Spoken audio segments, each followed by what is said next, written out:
Breaking news, ladies and gentlemen. Once again, Bitcoin has hit $60,000 American off the back of the Donald Trump assassination attempt. Now, I've got another video coming out for you later on, friends, after this, where we're going to go through more of the Donald Trump stuff. We're going to focus a bit on the crypto things now. And it's very important for us to just appreciate the fact that, man, it was almost over. It was almost over by an inch. I can't believe, man. What a journey. What a great journey it's been for us. Yeah, let's play some nice, gentle angel music. The divine intervention. The divine intervention, friends. Oh, man. Wait till you see my video, friends. I've got pictures for you in my video coming out later where somebody posted on Twitter before Trump came on to speak, the flag, when they were raising the flag, it twisted in the air and it looks like the crucifix of Jesus, and they took a picture of it. And then it's crazy how the assassination attempt, they almost literally crucified him as a martyr. And I've actually got the pictures and stuff to show you. It's crazy, man. It's crazy. Now, for Bitcoin, friends, Bitcoin is at $60,000. And it seems like what actually happens, friends, is the market is now really pricing in a Donald Trump victory. And it's not just everybody guessing. We actually have precedents from Ronald Reagan. He got an assassination attempt, another former US president, back in 1984. And when it happened, instantly after the assassination attempt, Ronald Reagan's popularity jumped up 22%. Instant spike. Like that's a final death blow. That's a capitulation candle, pretty much. Think about that. And yeah, so he came in and he won obviously won the election. Now we are seeing similar news for Donald Trump. His odds now to win, they've shot up to 270%. Okay, and Joe Biden's down to 16%. So it's literally going to be, it's crazy to see all these things play out. Now, obviously, it's giving investors confidence that he's going to win the election now because there's a lot of pro-crypto things coming out of this. And what I want to show you as well, quickly, the price chart. This is the Bitcoin price chart on the daily.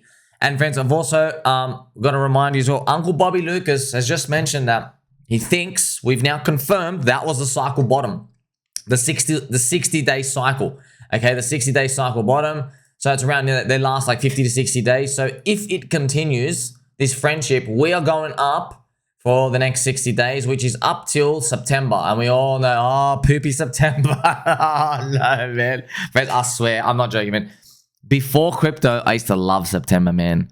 I used to love September because in Australia, it's the first day of spring. In Australia, in America, over there, you guys call it the fall, where everything falls on over. No, in Australia, that's spring. And man, it's great. The birds are chirping, the sun's out. But in freaking crypto, September is the poopy month. September's the month like, oh, it's all over. There's always liquidation months. There's always crappy stuff. Friends, even in 2021 bull market, September was when that Evergrande, whatever it was, the Chinese firm, remember they blew up September, like they paused that's the end of 2021 as well, like interrupted everything there. Now, hopefully we run up and get to see some friendship to continue as well. Ethereum, friends, is what we've all been waiting for to see if we can do something. But Ethereum, off the back of this news as well, the assassination attempt, it's up to 3,200. And yeah, I think that it's painting Trump out to be like a fighter for the people and being pretty much a martyr.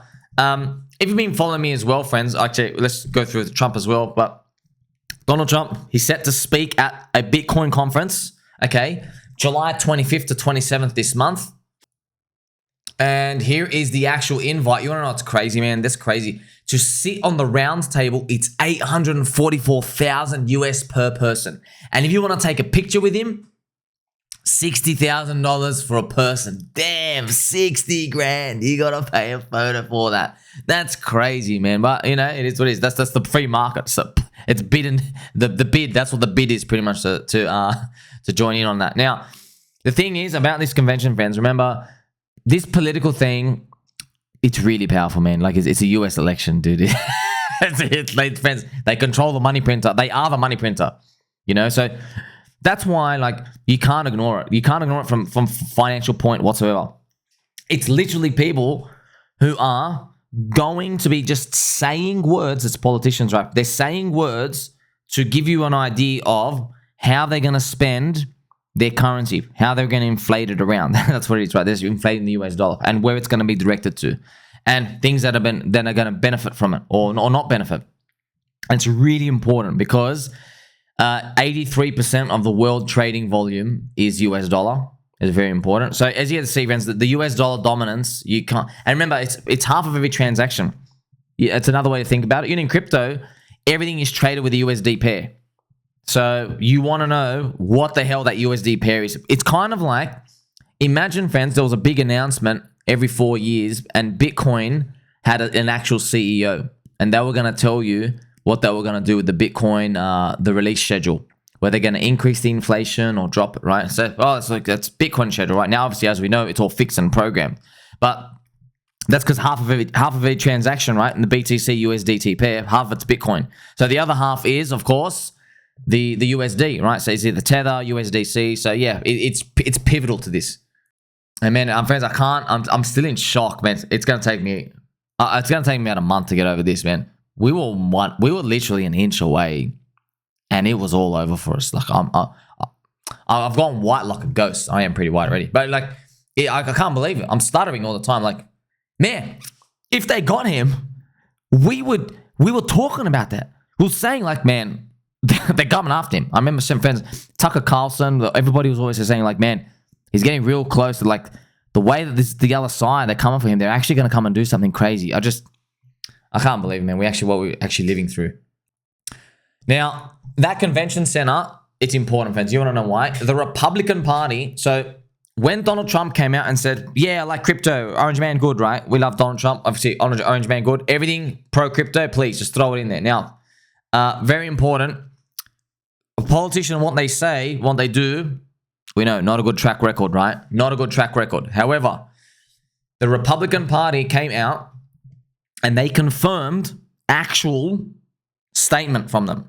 It's a countrywide Republican Party stance. So they're basically saying Orange Man good. Okay, here's Orange Man good on Pulse Chain, by the way. As you can see, friends, look, it's up 65% in the past 24 hours. A lot of the Politify coins, Trump themes, everyone's like firing up. It's kind of funny, man. Like, you got to think about it. You got to think about the joke. Like, hey, I support this. What do I do? Friends, I'll be making videos about this. Okay, how many times I made videos like, you don't need to tell people buy something. You just show them the ticker. That's it. Show them the ticker and show them a Telegram group. You don't even need to show them the ticker. Just show them a picture. Just get them exposed to a picture. And they're like, what's that? Orange Man, good. Or any of his other coin. Oh, I want to buy it. We naturally feel like that. We do, don't we? Okay. For example, imagine, friends, you were in the room of the CEO of Coca-Cola and they showed you like a picture of, I don't know, like Landwolf. They go like, hey, we're going to sponsor Landwolf, Pepe's best friend. For example, you'd be like, okay, let me go get everything. Let me literally go get every single Landwolf I can get. You see what I mean? I don't know why we all think like that. But it's also a way of showing your support of something. Because you want to allocate your labor units to it. You feel so compelled. That's what we're doing, friends. I know a lot of people, they'll just talk about, let's play some pump music as well. More pump for the Trump, okay? People talk about, like voting and stuff, but voting with your wallet, it's insane when you think about it like this, but it's actually true. It's labor units. You're working, this is your time, and now you're storing your labor units in your currency, whatever it is, okay? Whether it's crypto, US dollar, doesn't matter what it is, okay? So when you are compelled about something, you want to throw money into it. You want to throw a piece of you. You see what I mean? Like, oh, I want that to be a part of me. Here, I'm going to throw my labor units. Do you see what I mean? It's almost like throwing your flesh in there. And that's why it's very important, obviously, if you have a stable store of value, that people get to keep it and people get to spend it at least wisely or think about it. Okay, so that's interesting, right? So even in crypto, these things don't produce cash flow. It's just when people see stuff, they feel compelled to throw things in. And it's different reasons. And you know what's interesting? We even know this from a lot of like these like wokey agenda or even charity causes. People will just throw money in to make them feel good. You know? What's interesting though, right? When we throw money into a currency, like this Orange Man Good meme coin, right? Orange Man Good from Pulse Chain. If people are throwing money into a currency, an altcoin, whatever it is, crypto, what are they feeling good about? Well, it's probably they're speculating that this thing that they're in grows bigger and bigger and bigger. They're speculating on the future growth. It's going to take over. It's going to get bigger. It's going to get better. The community is going to get more fascinating, right? And it happens in an instant. And that's probably why whenever we see like a ticker, we're just like, oh, let's throw something in. But it's interesting because if you ask each individual person, they don't give you this eloquent way of how I'm speaking about it. They usually just say like, oh, well, see if I can make a quick 2x. Let's see if I make some quick money or some quick speculation or whatever, right? I'm here to gamble. That's what they say. But if you speak overall, you just see everyone and you're summarizing everything. You're like, but when they open up charity and stuff, or when people like, hey, support this like oppressed agenda, whatever it is, maybe religion or race, whatever it is, you see them all around the world, all these different like groups and stuff. You don't get anything back. You don't get anything back. It's just like, oh, well, I'm just doing it because I feel good, man. That's it. I've watched something. You have my mind share. You have mind share in my mind now. I want to allocate some of my labor units to you. That's it. And then everybody decides how much labor units they want to go. So. But obviously, it goes on the roller coaster ride, and sometimes it goes too far because people who are not experienced with allocating labor units, which is another way of limiting their risk, which is another way of using lottery tickets. Okay, people not experienced in that field, you can wind up like blowing too much money.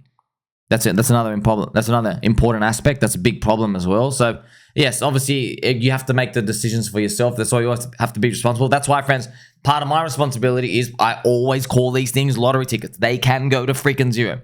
That's ultimately at the end of the day what we're doing here. Because, man, trying to guess humans, humans were simple. But also, it's simply also screwed because our attention spans are changing. And a lot of the game is changing in the field. And we have to update these things in real time.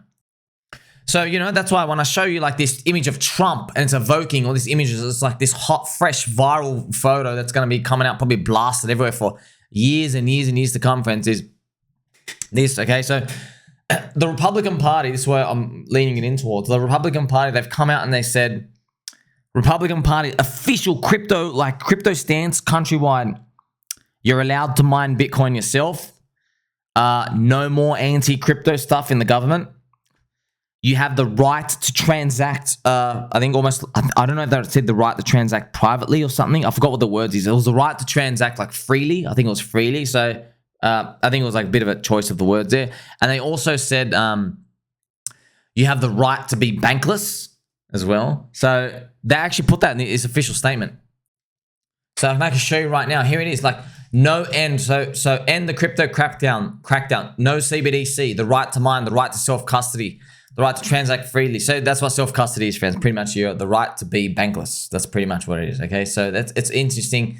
They bring them all out here. This is like official. See all these things from the official Republican Party. So Justin, Republican Party, National Congress, okay?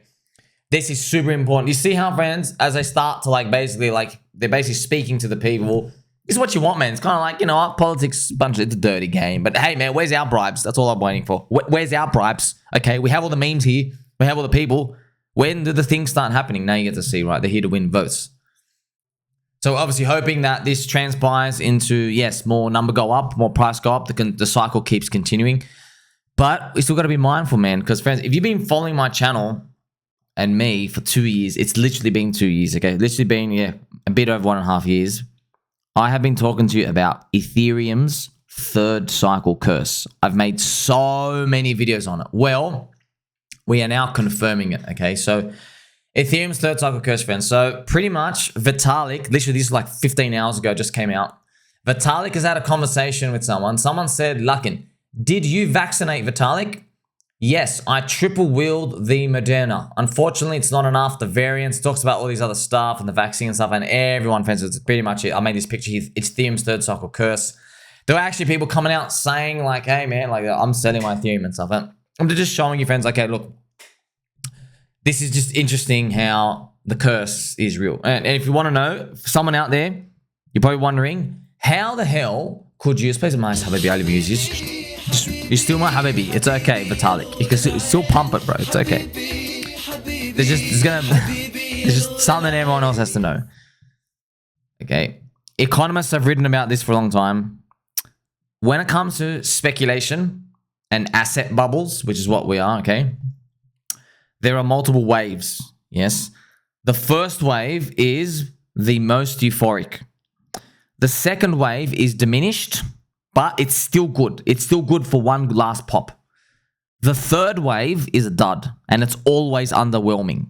And I actually made a full video dedicated to that, and it was interesting. I made my video, And then a week later, GCR, the actual GCR, posted about it he posted the Economist excerpt that was actually studying this like 60, 70 years ago.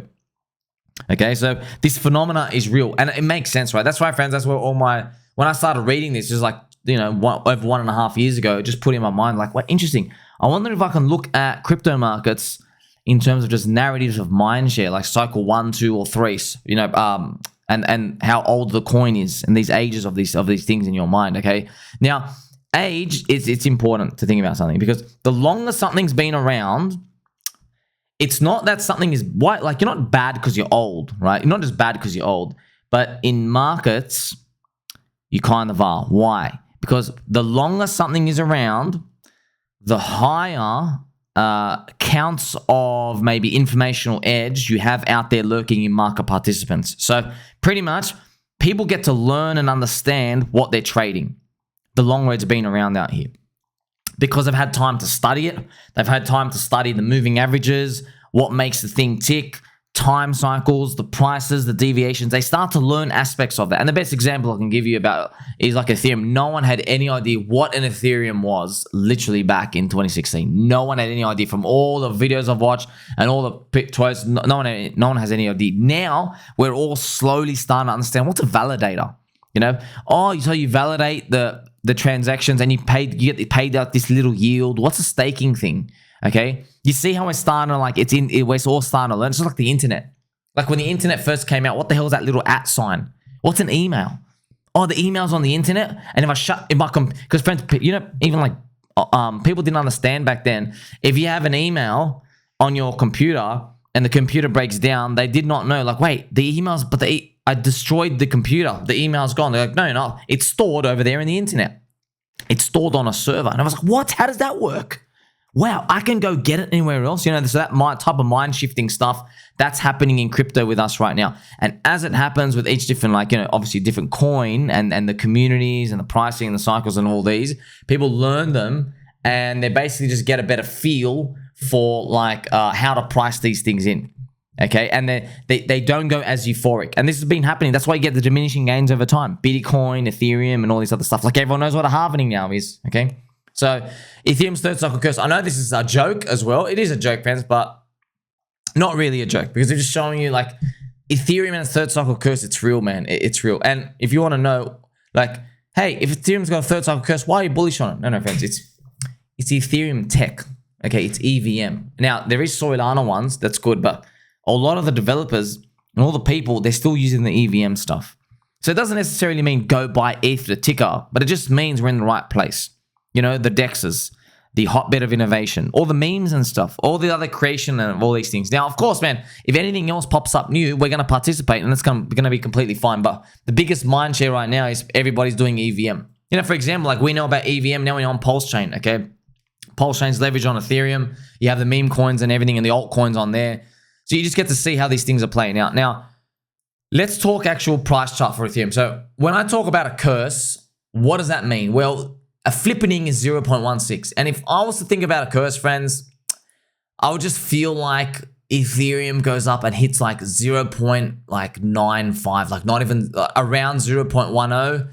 Everybody thinks that Ethereum's going to flip, but it actually has to sideways and do nothing. And then it can only go in the next cycle. Maybe that's what ends up happening. That's how I feel like it's a curse here, okay? And just to let you know, right, you're probably asking, hey, are there any examples of curses? Oh, we can go on and on and on, friends. You want to talk about curses? Yeah, how much time do you have? We have a lot of time here, friends. Now, this is XRP. So this was XRP's first cycle, okay? So first cycle was a success.